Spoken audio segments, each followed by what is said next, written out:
Well, hello everyone, this is Wilson Cole and I'm president of Backdoor Hiring Solutions and also of Adams, Evans & Ross. And I want to talk to you, especially over on the recruiting side, of the sequence of events that you present the candidates, get your contract signed, invoice, discuss fee, and all of that matters. It matters a lot as far as on the collectibility, and even if we're able to send it out to a local attorney in the event that the debtor doesn't pay. And let me kind of give you the perfect sequence is you send out some marketing material. It could be your kind of a high level overview without names of your best candidates or why they should utilize you. You talk to the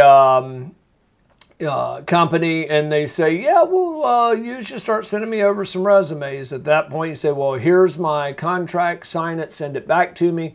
And we'll get to work on it immediately, start sending you over the information as soon as we get those contracts signed. Then once they turn over send back over your signed agreement, you sign it, send them back. Just that way they've got your countersigned agreement. And you start doing the resumes. You send all of that information over and all of that good stuff. What you don't want to do is call over there and say, hey, I'm a recruiter. I've got some great candidates. Fine, send me over some resumes. You send over the resumes and they say, Steve Smith's pretty good.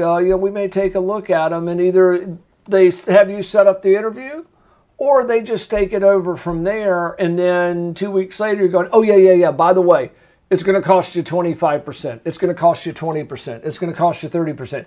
You start negotiating the fee without a signed contract and without even discussing what your fees would be. Now, I am all for processes. I am all for being efficient in getting deals closed. And I have told clients many times when it comes to certain techniques, signed agreement, not a signed agreement, from a collection standpoint, I'm always going to want to see a signed agreement. But I also understand that if you send out 10 candidates without a signed agreement and you have one go bad, but if you had followed my initial get the agreement signed, you say, Wilson, I only have 5 candidates. You're net 4 candidates better off. I agree with you 100%. From a collection standpoint, legal standpoint, the attorneys are going to differ, but at the end of the day, you've got more cash in your bucket. I certainly understand going that route. May not agree with it, but I understand the point of view. But for the life of me, without discussing your fees, why you would start sending over the agreement, because the argument that we utilize in collections and then forwarding attorneys will use is if you don't have a signed agreement, you have a meeting of the minds and, procuring cause and all of that. But you don't have to have a signed agreement in most states. In some states, it's more important than others, but you always have to have a meeting of the minds. If you've never discussed those accounts or those candidates or those fees of what it's going to cost them, and then they hire the candidate, there was obviously no meeting of the minds. So make sure that A, you get a signed agreement. If you don't get a signed agreement, at least send the agreement over so they're notified of what your fees are.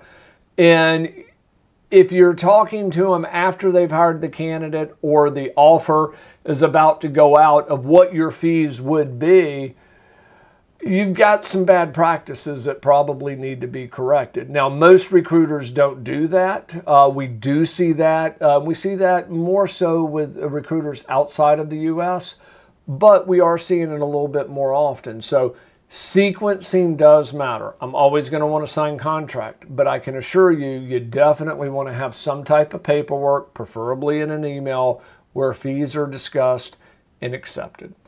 If we can help you with any collections or if we can help you find backdoor hires, go over to backdoorhires.com and book a demo, and we can show you how to, with our software, how we find our average client about $30,000 a year in missed fees. Or if you need us over on collections over at Adams, Evans & Ross, go to staffingdebt.com and book a meeting with one of our credit and collection consultants. Thank you. Hey guys, it's Wilson again, and this video was brought to you by Backdoor Hiring Solutions. And if you like the content, make sure that you click the like button, and also if you want to receive additional videos, then please make sure to subscribe to our channel. If you'd like to learn more about our software, please visit our website at backdoorhires.com. And then also, if you'd like a copy of my free book, The Top 9 Excuses, please click in the video notes below, and there's a link where you can get this book absolutely free. Just simply pay for shipping and handling. Thank you.